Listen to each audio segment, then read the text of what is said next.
गोदी मीडिया पिछले कई सालों से अपना एजेंडा चला रही है, प्रोपेगेंडा चला रही है, लेकिन इस कोरोना महामारी के समय में उम्मीद की जा रही थी कि गोदी मीडिया के ये चैनल और एंकर सही से इन मजदूरों की आवाज को उठाने का काम करेंगे, इन गरीबों की आवाज को उठाने का काम करेंगे, ताकि सरकार को सही जानकारी हो और सरकार इन लोगों तक मदद पहुंचाए।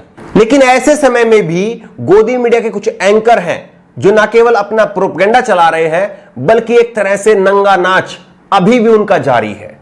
अर्नब गोस्वामी जिस तरह की वो पत्रकारिता करते हैं उन पर बहुत बार सवाल उठते हैं, लेकिन अर्नब गोस्वामी ने अपने शो में पूछता है भारत में जिस तरह से दो पैनलिस्ट को भिड़ाने का काम किया है, जिस तरह से दो पैनलिस्ट के बीच में, हिंदुस्तान और पाकिस्तान के दो पैनलिस्ट के बीच में हथियार जो है वो टीवी पर दिखाए हैं।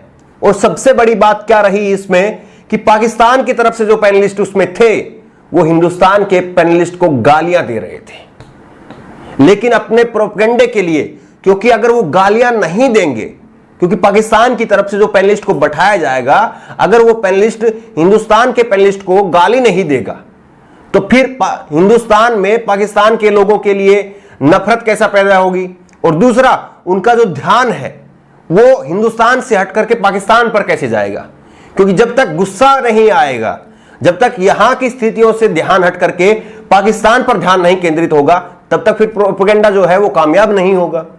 इसीलिए ये न केवल पाकिस्तान की तरफ से पैनलिस्टों को बुलाते भी हैं और पाकिस्तान की तरफ से पैनलिस्टों को बुला करके हिंदुस्तान के लोगों को, हिंदुस्तान के सैन्य अधिकारियों को, उनको गाली दिलवाने का काम करते हैं और उसके बाद में अपने आप को राष्ट्रवादी पत्रकार कहते हैं। बताइए आप, क्या ये किसी भी तरह से अपने आप को राष्ट्रवादी पत्रकार कह सकते हैं? उनकी एक वीडियो क्लिप वायरल हो रही है, पहले आप वो देखिए कि किस तरह से इन पैनलिस्ट ने अपने आप में पहले तीर और जो है वो हथियार चलाए हैं, और उसके बाद में पाकिस्तान के पैनलिस्ट को ध्यान से सुनिए, बीच में किस तरह से वो गाली दे रहा है। और वो गाली मैं आपके सामने नहीं रिपीट करना चाहता हूं, लेकिन उन्होंने जो गालियां दी है उनको ध्यान से सुनिए। और अर्नब गोस्वामी की उस समय चुप्पी बंद थी। क्यों बंद थी? क्योंकि उनका प्रोपेगेंडा जारी था। एक बार पहले आप ये वीडियो क्लिप देखिए। पुलिस बाद में ठोकेगी, पहले तो हम ठोकेंगे, याद रखना। और मेरा इतिहास ISI से पूछ ले, 93 का, 92 का, तुम्हारे हिंदुस्तान के Kutch border, Ganganagar border, Amritsar border, Jammu Kashmir border, ये क्या बोल रहा है खिलाड़ी? तिरंगे झंडे लेके, याद रखना। वो तेरा इमरान खान का दिखाता है ना ऐसे, ये मैं दिखा रहा हूँ, बीच में घुसेड़ूंगा आपके। आप कहाँ बैठे? गलतफहमी में आप। और चवले जान जी है और बेगार तू गद्दार आदमी और जरनैल सिंह पंडरा ले और बगैरता तेरू शर्म नहीं आई और सिखा तू पकड़ बन के बंदा और तेरी ऐसी नीता सी और सिखा और करतारपुर गद्दार दे पुत्रा और गद्दारा खालिस्तान दे गद्दारा और खालिस्तान दे गद्दारा ए दे तेरी ऐसी नीता सी और तेरी ऐसी कुत्ते दे पुत्रा और कुत्ते सिखा और सिखा तेरी ऐसी नीता सी कद गोली मार तेरी तेरे हिंदुस्तान जिंदाबाद, पाकिस्तान मुर्दाबाद, अरे खारो, खदारो तुम, पाकिस्तान जिंदाबाद, खालिस्तान जिंदाबाद, हिंदुस्तान जिंदाबाद, हिंदुस्तान जिंदाबाद, हिंदुस्तान जिंदाबाद, हिंदुस्तान जिंदाबाद। अरे आप तो कायर हो। आदे तेरी ISI की ऐसी की तैसी, तेरी बाजवे की ऐसी की तैसी, तेरे इमरान खान की ऐसी की तैसी, कायर आदेश तेरी ऐसी की तैसी, तेरी ऐसी की तैसी। और तेरे मोदी अरे शेर के बच्चे, गुरु गोविंद सिंह महाराज के बच्चे हैं, याद रखना। चौधरी तुम्हारे चौधरी देखे इफ्तिकार चौधरी, एक मिनट गौरव आर्या। ये लोग अपने प्रोपेगेंडे के लिए न केवल देश को बल्कि अपने माँ बाप को, अपने परिवार वालों को भी गाली दिलवा सकते हैं। ऐसा लग रहा है कि सरकार की तरफ से पूरी तरह से अब इनको निर्देश दे दिए गए हैं कि जैसे जैसे सरकार की नाकामियों का ढोल फट रहा है, वैसे वैसे आप पाकिस्तान का ढोल बजाना तेज कर दीजिए। और शायद इसी का नतीजा है कि पिछले कुछ दिनों में हमने पाकिस्तान के ऊपर इतनी बहस जो है वो गर्म होती हुई देखी है। अब आप कहेंगे कि पाकिस्तान के साथ में हमारा सीमा का विवाद चलता रहता है, सीमा के ऊपर पाकिस्तान जो है वो नापाक जो है वो हरकतें करता रहता है, उसकी वजह से है। लेकिन वो हरकतें तो चीन की तरफ से भी की गई। चीन पर जो है फिर इतना कड़ा रवैया क्यों नहीं दिखता है? क्या इस तरह से जो है वो सरकार का या इस गोदी मीडिया का ऐसा क्या वो है कि पाकिस्तान के ऊपर कोई भी अगर छोटी सी भी बात होती है, एक कबूतर आ जाता है, उसके ऊपर इतना बड़ा जो है वो फिर हल्ला मचता है। और चीन की तरफ से जबकि अमेरिका उसमें दखलंदाजी कर रहा है, उस पर इतनी बात नहीं हो रही है, और केवल पाकिस्तान से, क्योंकि ये नैरेटिव शूट करता है। पाकिस्तान कहीं पर कोई रेस में ही नहीं है हिंदुस्तान के साथ में। पाकिस्तान और हिंदुस्तान का कहीं पर कोई मुकाबला ही नहीं हो सकता है। वो मुल्क हमारे आगे कहीं ठहरता ही नहीं है। लेकिन सवाल यह है कि जब हमारे देश में जब स्थिति इतनी लचर हो रही है, हम खुद एक कोरोना महामारी से जूझ रहे हैं, पूरा देश जूझ रहा है, तो बजाय पाकिस्तान के और बजाय ये इस तरह के विवाद खड़े करने के, हम अपने देश के अंदर ध्यान दें, अपने लोगों को बचाने में ध्यान दें, तो शायद ज्यादा भला होगा। लेकिन वो काम नहीं हो रहा है, क्योंकि उसमें मशक्कत लगती है, रिपोर्टर्स को ग्राउंड पर भेजना पड़ता है। और शायद इसी का नतीजा है कि 2 पैनलिस्ट को बैठाइए और उनको 10,000, 20,000, 15,000 मालूम नहीं कितना पैसा दिया जाता है, और फिर उनसे प्रोपगेंडे के तहत गालियां भी दिलवाई जाती हैं, और प्रोपगेंडे के तहत अब जो है वो हथियार भी जो है वो लेकर के आने लग गए हैं, और आगे वो चला भी दें इसकी भी कोई गारंटी नहीं है, डिस्को करने लग जाएं इसकी भी कोई गारंटी नहीं है। अर्नब गोस्वामी ने अपने इस शो में जिक्र करते हुए कहा कि पाकिस्तान अब जो है वो उसमें आतंकवादी खत्म हो गए हैं, हिंदुस्तान ने सारे आतंकवादियों को मार दिया है, और इसीलिए पाकिस्तान अब टिड्डियों के द्वारा हिंदुस्तान पर हमले करवा रहा है। सोचिए कि टिड्डियों का हमला ये कोई पहली बार वैसे नहीं हुआ है। टिड्डियों का हमला हर साल होता है, कभी ज्यादा कभी कम, ये कुछ ज्यादा हो रहा है।